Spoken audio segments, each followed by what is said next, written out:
Friends, welcome back to Dr. Pooja's Gynepedia.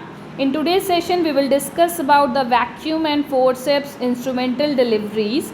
We will talk about some prerequisites, then indication and contraindication and complications occurring after the application of vacuum and forceps.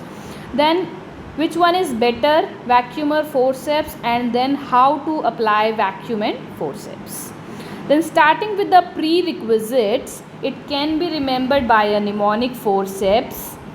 Starting with the F, vacuum and forceps both are applied when the cervix is fully dilated, but vacuum can be applied in incompletely dilated cervix also. But if cesarean facility is present, then cesarean section is preferred over the vacuum delivery in such cases. O is for occipito-anterior, occipito-posterior vertex presentation, means sagittal suture is in AP diameter. In addition to that, vacuum can also be applied on unrotated head. In this, sagittal suture can be in transverse diameter, and forceps can be applied in non-vertex presentation also. Number 1 is face presentation. Number 2 is after coming head of the breech is tugged. Number 3 is preterm baby, and number 4 is dead baby. R is for ruptured membrane. Membrane should be ruptured.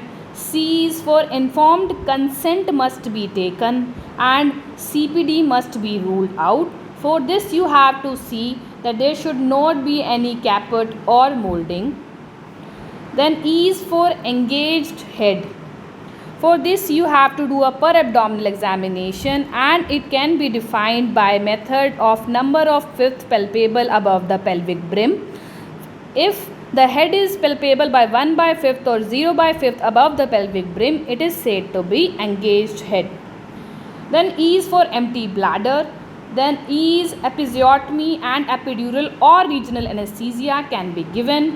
Expert obstetrician must be there. Effective uterine contraction should be there, and position of patient must be in lithotomy position, and position of the head of the baby must be known by a doctor, and pediatrician must be present. Then S is for station must be at or beyond +2 station. Sagittal suture is in AP diameter or within the 45 degree of AP diameter, and suitable indications should be there. Discussing the indications, first we will discuss about the fetal indication. Can be applied when fetus is in distress, for example during the cord prolapse, or persistent type 2 deaccelerations are there in CTG, or meconium stained labor is there. Number 2 indication is after coming head of the breech is tugged, and in this condition Peyer's forceps can be applied. Then moving on to some maternal indications. Number 1 and most common is maternal exhaustion, when there is poor bearing down efforts of mother. Number 2 is when the second stage of the labor gets prolonged, and in primary it considered to be prolonged when it extends more than 2 hour duration, and in multi when it extends more than 1 hour duration. Number 3 is indication is to cut short the second stage of the labor, for example in eclampsia and severe preeclampsia, or severe anemia, heart disease patient, or patient is sedated, or previous cesarean delivery. Moving on to contraindications. Fetal contraindications are when the head is unengaged or some malformations are there, for example hydrocephalus or osteogenesis imperfecta, and in this condition you already know that bones are brittle, so we can't apply vacuum and forceps. Number 3 is blood disorders are there. And maternal contraindications are if there is no consent from the mother's side, and CPD or cephalopelvic disproportion or inadequate pelvis is there, or prerequisites are not fulfilled. There are special vacuum related contraindication. Number 1 is it can't be applied in non-vertex presentation, that is face or after coming head of the breech. Number 2 is it can't be applied in the preterm baby, because preterm and dead baby have the soft head, and if we apply the traction or vacuum, it will lead to rupture of vessels running in the scalp. Further discussing about the complication, As you know, vacuum is applied on the fetal head, so fetal complications are more in vacuum as compared to forceps. But if complications occur with the forceps, it will be severe as compared to vacuum. So number one complication is hemorrhage in the fetal head can lead to cephal hematoma or subgaleal hemorrhage or retinal hemorrhage. There can be clavicular bone fracture, there can be chignon formation, and as you can see in this picture, it is artificial caput formed after applying the vacuum and it resolved on its own. Number 4 is jaundice can be there. And forceps fetal complication are: number 1 is intracranial hemorrhage, number 2 is skull or cervical spine injury, number 3 is brachial plexus nerve injury called as Erb's palsy, or facial nerve injury called as Bell's palsy can be there, or jaundice can be there. And forceps is introduced in the vagina, that is soft in nature, so maternal complications are more with the forceps as compared to vacuum. So both can lead to lacerations of vagina or cervix, extension of episiotomy, complete perineal tear, rupture of uterus, or postpartum hemorrhage. In addition to these, forceps can also lead to hematoma formation, patient can undergo shock or sepsis, and bladder complications, patient can have urinary tract infection or retention of urine, and femoral and sciatic nerve injury can be there. There are some late complications associated with the forceps application are: number 1 is painful scars can be there. There can be dyspareunia, that is painful intercourse, dysuria, painful urination, or dysgeusia, painful defecation. And related to bladder, stress urinary incontinence or vesicovaginal fistula can be there. There can be prolapse of the uterus and fecal incontinence can be there. So which one is better to apply? For this we have to compare the vacuum and forceps. So there are some advantage of vacuum over the forceps are: there is no need or less requirement of anesthesia, less requirement of expertise, less traction force is needed as compared to forceps, and less maternal injuries are there. And vacuum can be applied in the incompletely dilated cervix and non-rotated and mal-rotated head also. But forceps can't be applied in incompletely dilated cervix or mal-rotated head. Only Keeland forceps can be used to rotate the head. There are some disadvantages also. In this, preferred mode of instrumental delivery will be forceps. For example, forceps can be used without the maternal efforts. Therefore, it is preferred over vacuum in heart disease and other maternal diseases. Forceps doesn't take time to apply, therefore suitable in the fetal distress. It can be applied in the non-vertex presentation, preterm, or the dead baby, and there is less fetal complication and failure associated with the forceps, and equipment is easy and cheap compared to vacuum. Let's discuss them individually. First we will discuss about the vacuum, also called as ventouse. To apply the vacuum we need a suction machine, and there are 3 different types of cups are available. Earlier we used to use metal cups which were rigid in nature and inverted edge, and I am sure that you haven't seen these metal cups, because now celastic cups which are soft in nature and have a straight edge are used, and newer cups called as kiwi cups are also available nowadays. So this was about the vacuum. Now we will discuss about the forceps. It consists of 4 parts. Number 1 is it consists of 2 blades which are having 2 curves. Number 1 is a pelvic curve which fits in the axis of the birth canal, and second one is a cephalic curve on the inside which fits in the fetal head. Second part is the shank which connects the blade with the handle. Third is the lock. It is an English type of lock, means one blade slip into the socket of the other blade. And number 4 is the handle. So there are 3 types of forceps. Number 1 is a traction forceps which can be of short, that is Wrigley's forceps, and long, that is of Simpson and Das forceps.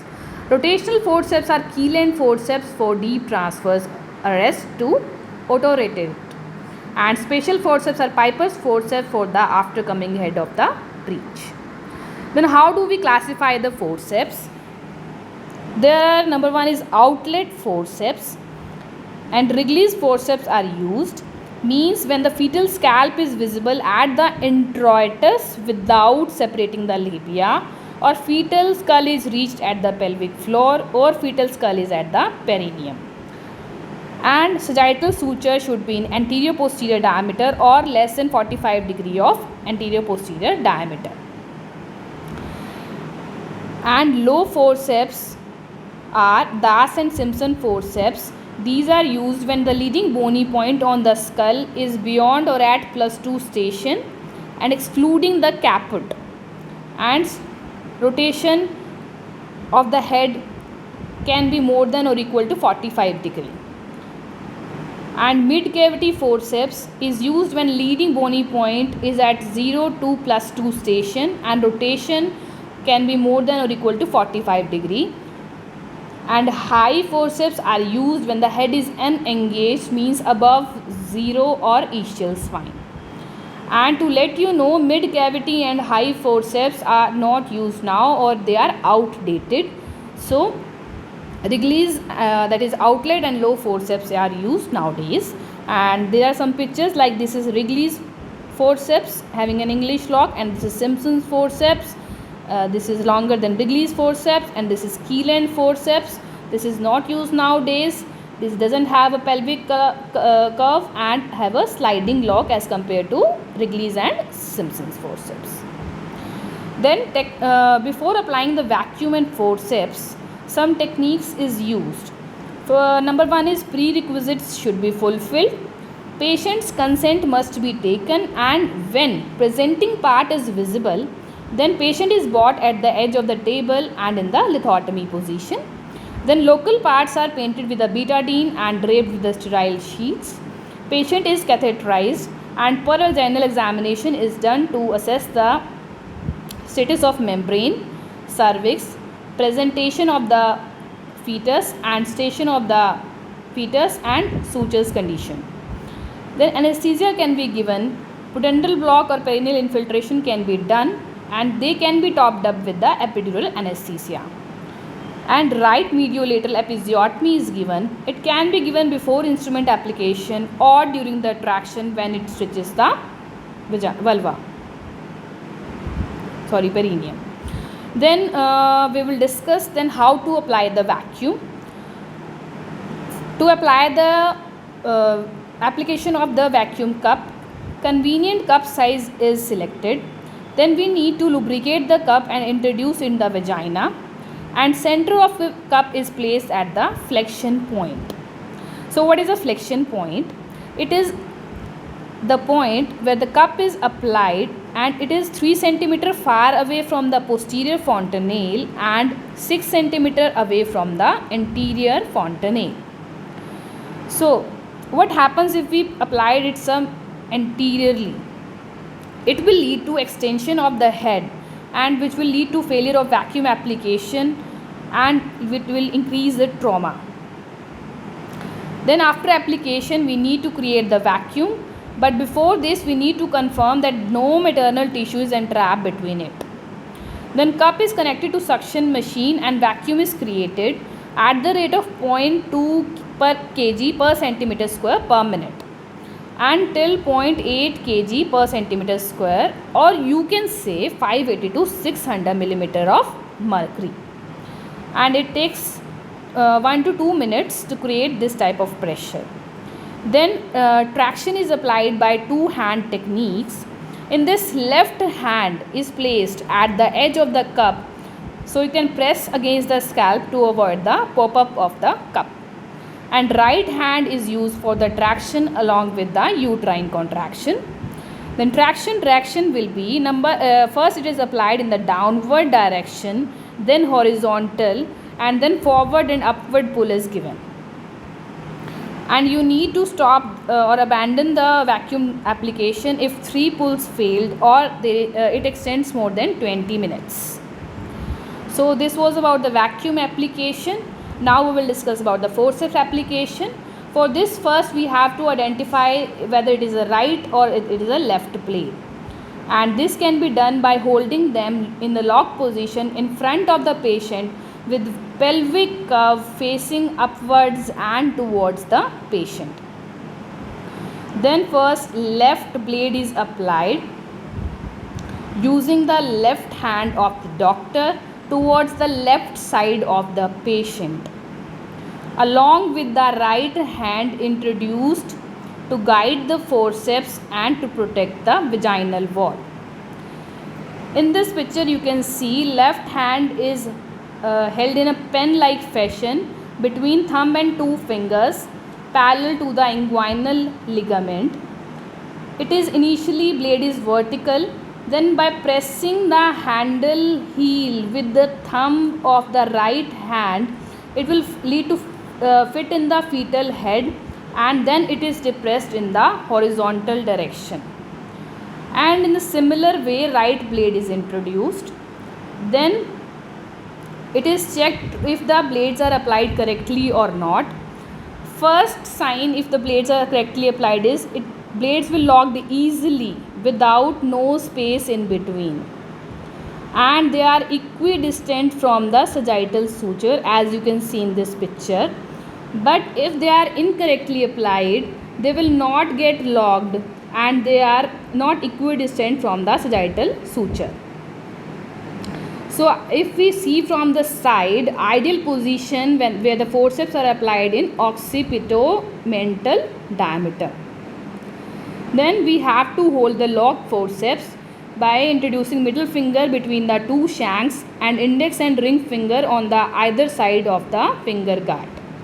Then traction is given.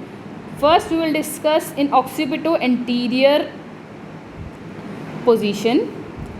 In this low forceps or outlet forceps can be used. If crowning is not there, then low forceps are used. First downward and backward pull is given till the crowning, and then horizontal pull is given, and then upward and forward pull is given to take the baby out.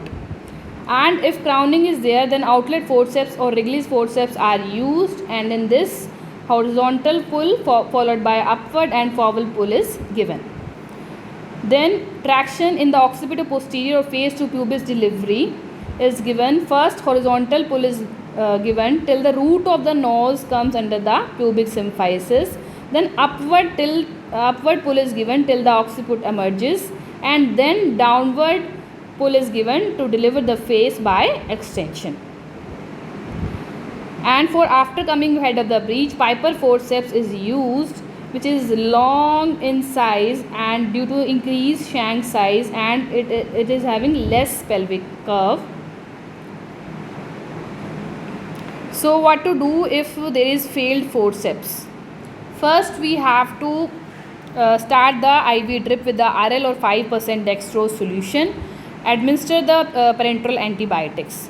Then we will assess the maternal and fetal conditions, do the PV examination, and forceps application is stopped immediately and cesarean is performed. And laparotomy should be performed if we suspect the uterine rupture, and for the dead fetus craniotomy can be done. So this was my lecture on forceps and vacuum. Hope you like my session, and please do subscribe my channel and do hit the bell icon so you get the notification as when I put some videos. Thank you so much.